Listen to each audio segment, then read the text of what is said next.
ये ज्यादा है। बिस्मिल्लाहिर्रहमानिर्रहीम। इय्याका नअबुदु व इय्याका नस्तईन।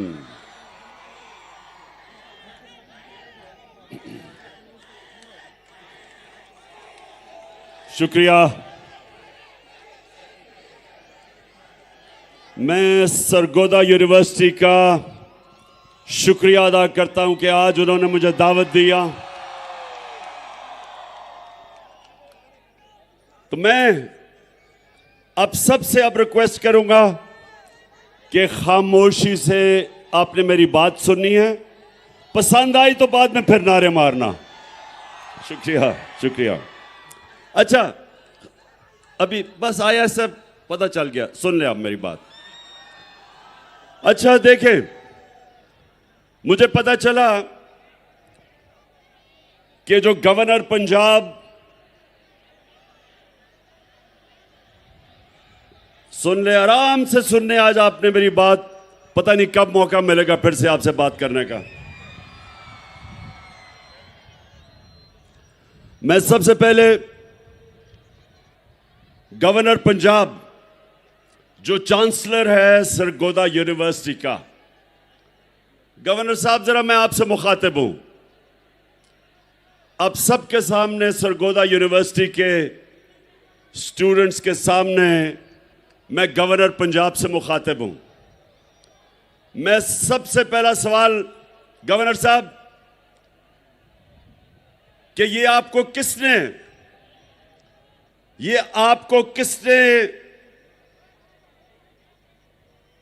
इजाजत दी है कि आप पॉलिटिकल लीडर्स को यूनिवर्सिटी के स्टूडेंट्स के सामने उनको एड्रेस करने से रोके?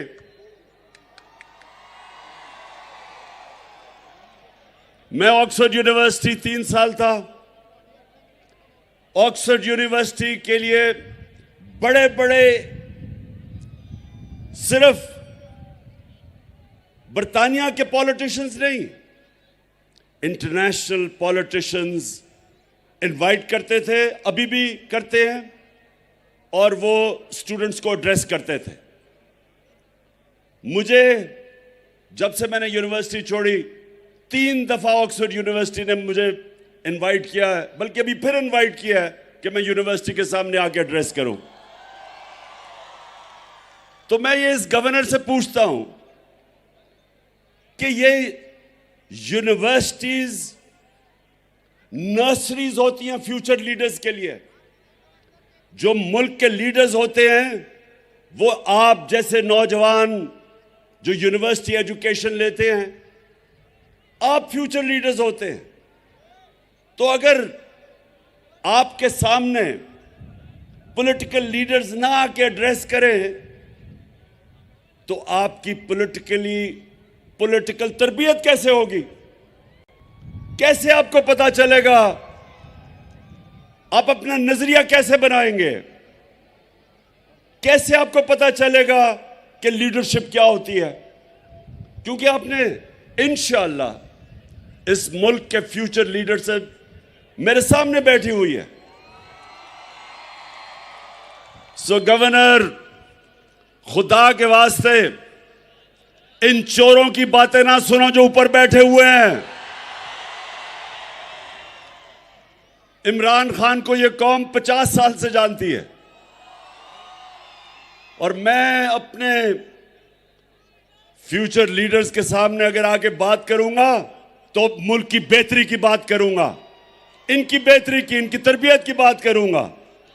और आपकी, एक तो ये, जब भी ये सारा जो चोरों का टोला ऊपर आके बैठ गया है, जब ये मेरा नाम सुनते हैं तो इनकी कांपें टांगनी शुरू हो जाती है। और ये गवर्नर की भी कांपें टांगी कि उसने वाइस चांसलर को कहा कि जनाब इमरान खान को ना बुलाओ। सबको बुलाना चाहिए। मैं चाहता हूं कि कांपें टांगने वाला बिलावल भी आपके सामने खड़ा हो। ये और बात है कि वो आधी उर्दू आधी अंग्रेजी, और वो कह कुछ रहा होगा, मतलब कुछ और समझ आ जाएगी आपको। वो कई दफा उसको यही नहीं पता चलता कि वो करता है या करती है। और दूसरी तरफ अगर शहबाज शरीफ आया तो मैं आपको यकीन दिलाता हूं कि वो आपसे पैसे मांगने शुरू कर देगा।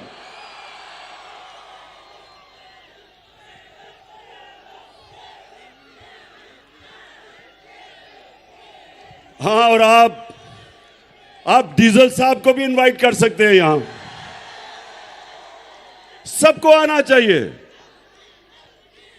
डीजल बस सुन लो ना, मैं ये कह रहा हूं कि यूनिवर्सिटीज के अंदर सारे पॉलिटिकल लीडर्स को आके मौका मिलना चाहिए, अपना मौकफ रखें, क्योंकि आपकी ट्रेनिंग हो रही है। और इसलिए क्यों यूनिवर्सिटीज में मुल्क की फ्यूचर लीडरशिप यहां से जन्म लेती है। और दूसरी चीज, अच्छा जरा आपने देखें, आराम से आज आपने मेरी बात सुननी है, क्योंकि मुझे आपका जज्बा और जुनून मैं नोटिस कर रहा हूं, माशाल्लाह उबल रहा है। अच्छा अब सुनना है, देखें सरगोदा यूनिवर्सिटी के स्टूडेंट्स, बहुत बड़ा फिलोसोफर एरिस्टोटल ने आज से 2500 साल पहले एक बात कही थी। गौर से जरा मेरी बात सुने, वो क्या कही थी। उसने कहा था कि अगर एक माशरे में नाइंसाफी हो, जुल्म हो, तो सारे माशरे के शहरी राय हक के लिए खड़े होंगे, इंसाफ के लिए खड़े होंगे। और जब एक इंसान हक के लिए खड़ा होता है तो वो पैगंबरों का काम करता है। सारे अल्लाह के जो पैगंबर थे सब राय हक और इंसाफ के लिए खड़े हुए थे। हमारे नबी सल्लल्लाहु अलैहि वसल्लम मक्का के जो कुफार थे, जो जुल्म करते थे, जिन्होंने आजादी राय, जो अपनी आजादी राय लेके निकले थे, हमारे नबी सल्लल्लाहु अलैहि वसल्लम उन्होंने रोक दिया था, तशद्दुद किया था लोगों पे। वो उसके लिए खड़े हुए थे। जो हजरत मूसा थे वो फिरौन के जुल्म के खिलाफ खड़े हुए थे। हजरत इब्राहिम नमरूद के खिलाफ खड़े हुए थे। हजरत ईसा रोमन इंपीरियलिज्म और जो यहूदी एलीट थी उसके खिलाफ खड़े हुए थे। सब इंसाफ के लिए खड़े हुए थे।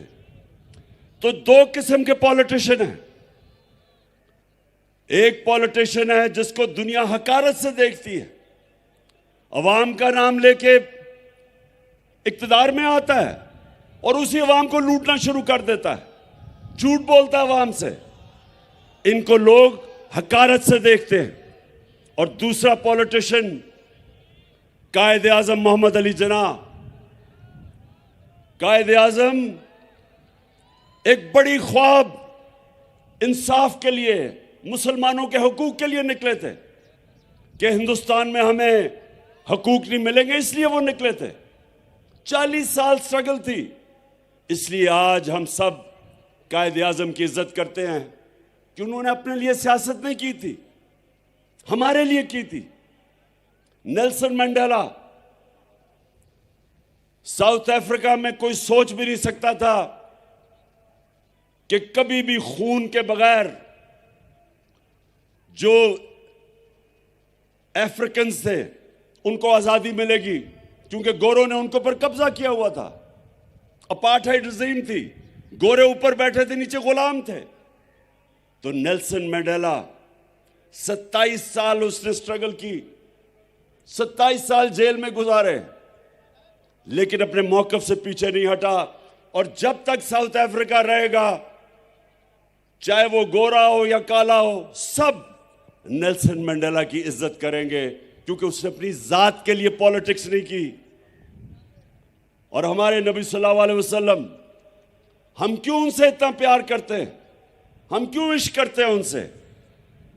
क्योंकि उन्होंने हमें हकूक दिलवाए, उन्होंने हमें इंसान बनाया, उन्होंने मदीना में अदल और इंसाफ का निजाम लेके आए, इंसानों को आजाद कर दिया, उन्होंने मेरिट लेके आए, उन्होंने तालीम का बताया कि जब तुम इल्म हासिल करते हो तो ये इबादत में शामिल हो जाता है।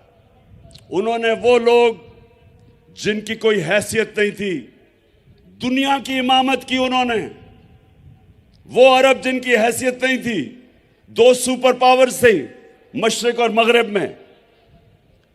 ये दुनिया की तारीख का सबसे बड़ा इनकलाब था कि उन्होंने उनको उठा के लीडर्स बना दिया, हर सहाबी लीडर बन गया। तो मेरे जो आज जो नौजवान में आप सब मेरे सामने हैं, ये समझें कि हमारा मुल्क अब दो तरफ है, फैसला कुन मोड़ के ऊपर खड़ा है। अगर इस वक्त जो मैं अपनी सारी कौम को कहता हूं कि आप आज हक और सच और इंसाफ के लिए नहीं खड़े होंगे, तो याद रखें, जब आप जुल्म का मुकाबला नहीं करते और जुल्म के बुत के सामने झुक जाते हैं, वो माशरा तबाह हो जाता है। हजरत अली का कौल है कि कुफर का निजाम चल जाएगा, लेकिन जुल्म और ना इंसाफी का निजाम नहीं चल सकता।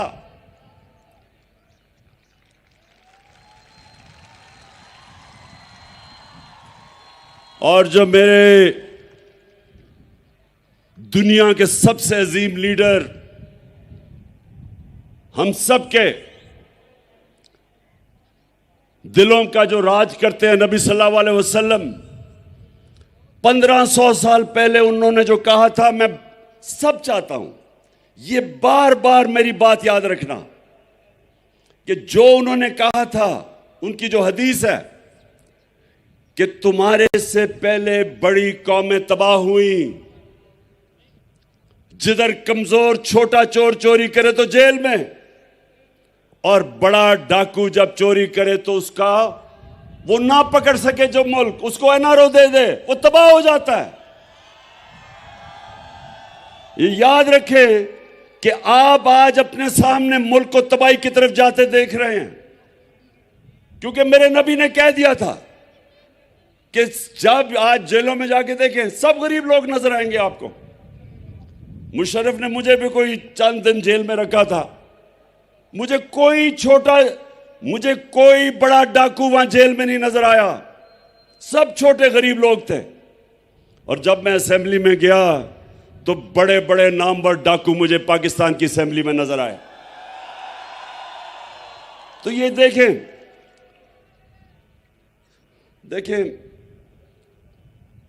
मैंने सारी दुनिया देखी है, शायद ही किसी को अल्लाह ने इतना मौका दिया हो कि उसने मगरिब में भी टाइम गुजारा, उनका सिस्टम देखा। क्रिकेट की वजह से सारी दुनिया के तकरीबन मुल्क देखे, सब दुनिया देखी मैंने। मैं आज आप सबको देखें, मेरे सरगोदा यूनिवर्सिटी के नौजवानों, गौर से मेरी बात सुने। सारी दुनिया में जो मुल्क खुशहाल हैं, जितने भी मुल्क खुशहाल हैं, सारे मुल्क जो खुशहाल हैं, वहां इंसाफ का निजाम है, वहां रूल ऑफ लॉ है, वहां कानून की हुक्मरानी है। और जितने मुल्क गरीब हैं, वसाइल के बावजूद, नाइजीरिया तेल के जखीरे पे बैठा, सबसे ज्यादा तेल अफ्रीका के अंदर नाइजीरिया में है। साउथ अफ्रीका में वेनेजुएला, सबसे ज्यादा साउथ अमेरिका में जो तेल है वो वेनेजुएला में है। वेनेजुएला से बेचारे लोग नौकरियां ढूंढने के लिए मर मर के दूसरे मुल्कों में जाते हैं, गुर्बत है। नाइजीरिया गुर्बत की इंतहा है। क्या वजह है? स्विट्जरलैंड, कोई वसाइल ही नहीं है स्विट्जरलैंड में। हमारे जो नॉर्दर्न एरियाज में, हमारे जो गिलगित बल्तिस्तान के पहाड़ हैं, आप यकीन करें कि कोई मुकाबला ही नहीं है। जो हमारी खूबसूरती है, जो स्विट्जरलैंड में है, उसका कोई मुकाबला ही नहीं है। अल्लाह ने जो हमें यहां खूबसूरती दी है, लेकिन स्विट्जरलैंड दुनिया का अमीर तरीन और खुशहाल मुल्क है, कोई वसाइल नहीं है। और नाइजीरिया और वेनेजुएला तेल के बावजूद गुर्बत है। फर्क क्या है? रूल ऑफ लॉ, इंसाफ, कानून की हुक्मरानी। स्विट्जरलैंड के अंदर जो रूल ऑफ लॉ इंडेक्स है, मतलब कि जिस मुल्क में इंसाफ का निजाम बेहतरीन है, स्विट्जरलैंड में 99.9% है रूल ऑफ लॉ इंडेक्स, यानी कोई कानून के ऊपर नहीं है। और नाइजीरिया 7%, 7%। तो इसलिए जब मेरे नबी सल्लल्लाहु अलैहि वसल्लम ने कहा था कि तुम्हारे से पहले बड़ी कौमें तबाह हुई, जिधर कानून नहीं, जिधर इंसाफ नहीं, जिधर कानून की हुक्मरानी नहीं, जिधर ताकतवर आईनारो ले ले और कमजोर बेचारा जेलों में जाए, तब उन्होंने कहा था कि वो तबाह हो जाएगा। दुनिया में चले जाएं, तबाह हो रहे हैं मुल्क, जिधर इंसाफ नहीं है। हमारे सामने, मेरी जिंदगी में सिंगापुर आजाद हुआ, छोटा सा सिंगापुर, पानी भी उनका अपना नहीं था, मलेशिया से पानी आता था। वो सिंगापुर जिसको कोई सोच भी नहीं सकता था, सिर्फ एक बंदरगाह थी। ये सरगोदा यूनिवर्सिटी गौर से सुनो, क्योंकि हमारे सामने हुआ ये। उस सिंगापुर में एक ईमानदार लीडर आया जिसका नाम था ली कुआन यू। पाकिस्तान और सिंगापुर का जो पर कैपिटा इनकम था वो एक ही था। हमारा तो $150 पर कैपिटा था या $200, एक ही था। उस सिंगापुर के अंदर एक लीडर ने कानून कायम किया। जब आप कानून की बालादस्ती करते हैं तो करप्शन खत्म हो जाती है। करप्शन तो ताकतवर की करप्शन तबाह करती है मुल्क को। तो जब उसने कानून कायम किया, ताकतवर को कानून के नीचे ले आया, करप्शन खत्म की। सिंगापुर आज हमारे साथ शुरू हुआ था 60 साल पहले, 50-55 साल पहले। हमारा आज $2000 होगा डॉलर पर कैपिटा, मुझे याद नहीं है। सिंगापुर का $60,000 पर कैपिटा है।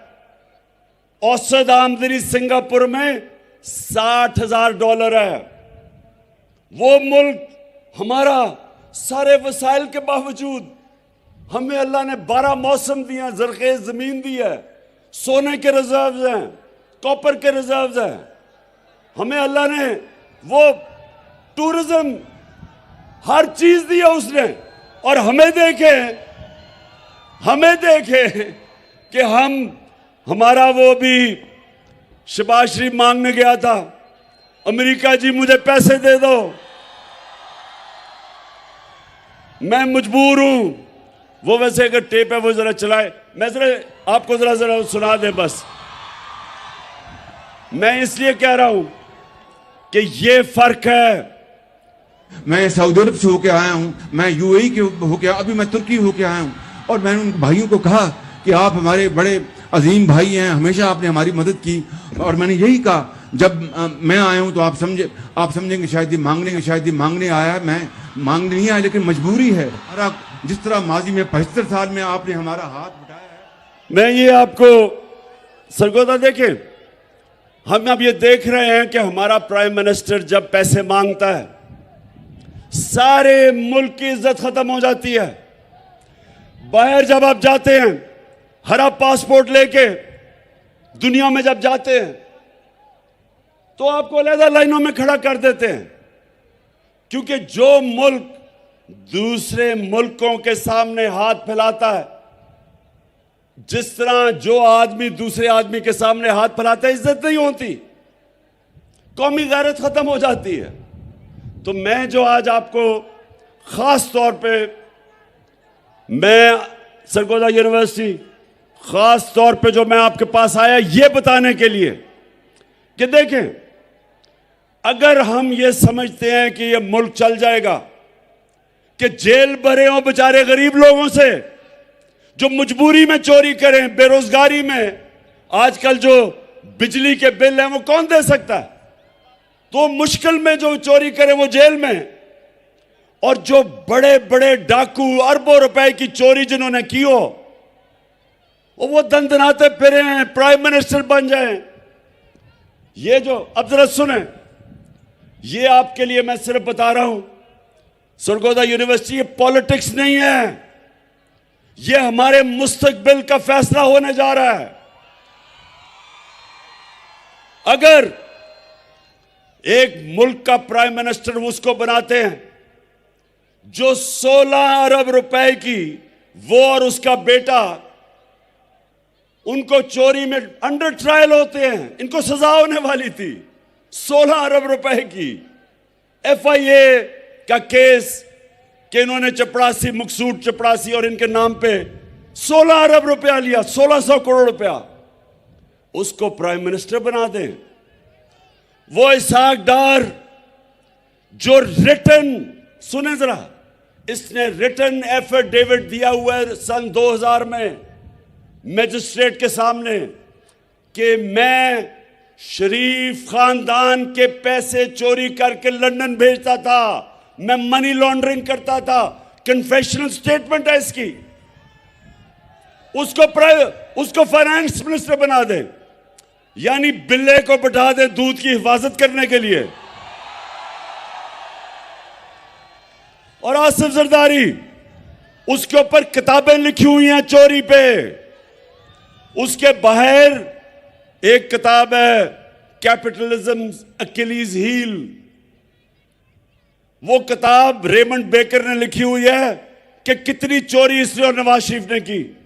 अखबारों में इनके आर्टिकल आए हुए हैं, बाहर की दुनिया में इसको 10% कहते थे। नैब इसको पकड़ नहीं रही, नैब इसके केसेस खत्म करती जा रही है।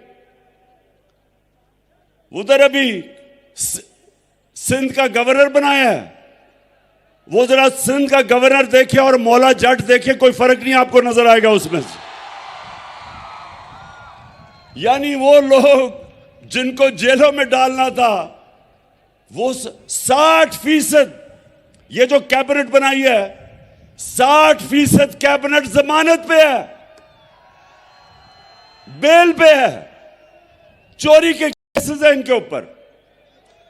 और जो जिसको बनाया हुआ है इंटीरियर मिनिस्टर राना सनाउल्लाह, इसका अपना नून लीग का वजीर आबिद शेर अली का बाप कहता है इसने 18 कत्ल किए हैं। तो उस मुल्क जिसके ऊपर इन तरह के चोरों को बैठा दो, तो ये सियासत नहीं है, अब ये जहाद है, इन चोरों के खिलाफ जहाद है।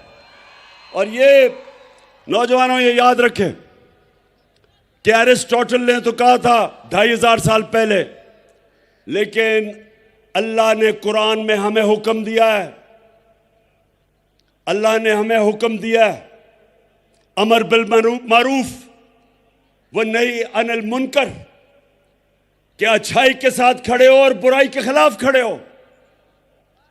हुक्म है अल्लाह का कि जब आप देखते हैं कि माशरे में बुराई है, तो आप सबके ऊपर फर्ज है कि आप बुराई के खिलाफ खड़े हो और अच्छाई के साथ खड़े हो। अल्लाह ने आपको इजाजत नहीं दी न्यूट्रल होने की, या जब आप देखते हैं, ये सुन लें मेरी बात, कौमें माशी तबाही कभी पहले नहीं आती। पहले एक कौम इखलाकी तौर पे मरती है, फिर माशी तौर पे मरती है। मौलाना रूमी से किसी ने पूछा कि मौलाना साहब एक कौम कैसे मरती है। मौलाना रूमी ने कहा कि वो कौम जब अच्छे और बुरे के बीच में तमीज करनी खत्म करती है, मर जाती है। इखलाकी तौर पे जब कौम मरती है तब कौम खत्म होती है। जर्मनी और जापान दूसरी जंग अजीम में तबाह हो गए थे। एक बिल्डिंग नहीं खड़ी थी उधर। जापान के ऊपर 2 एटम बम गिरे थे, 10-10 साल में खड़े हो गए। 10-10 साल में दोनों कौमें खड़ी हो गई, क्योंकि आप बिल्डिंग्स को तो बम मार के गिरा सकते हैं, लेकिन इखलाकियात को बम मार के नहीं मार सकते। इसलिए अल्लाह का हुक्म है अमर बिल मारूफ, और दूसरा उसने जिहाद हमारे पे फर्ज किया है। अल्लाह ने कहा है कि नाइंसाफी के सामने खड़े हो, जुल्म का मुकाबला करो। क्या हुआ है? कौन सी क़यामत आई 6 महीने में कि मुल्क के ये हालात हो गए। किसी मुल्क पे भी आप चोर ऊपर मुसल्लत कर दे, मुल्क तबाह हो जाएगा।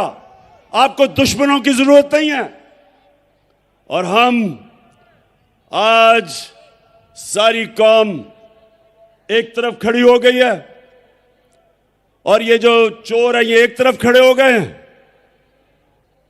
कौम इधर है, चोर इधर है। जब इलेक्शन होती है हम हार जाते हैं, अपने अंपायर खड़े करके भी हार जाते हैं। और मेरा ये चैलेंज है,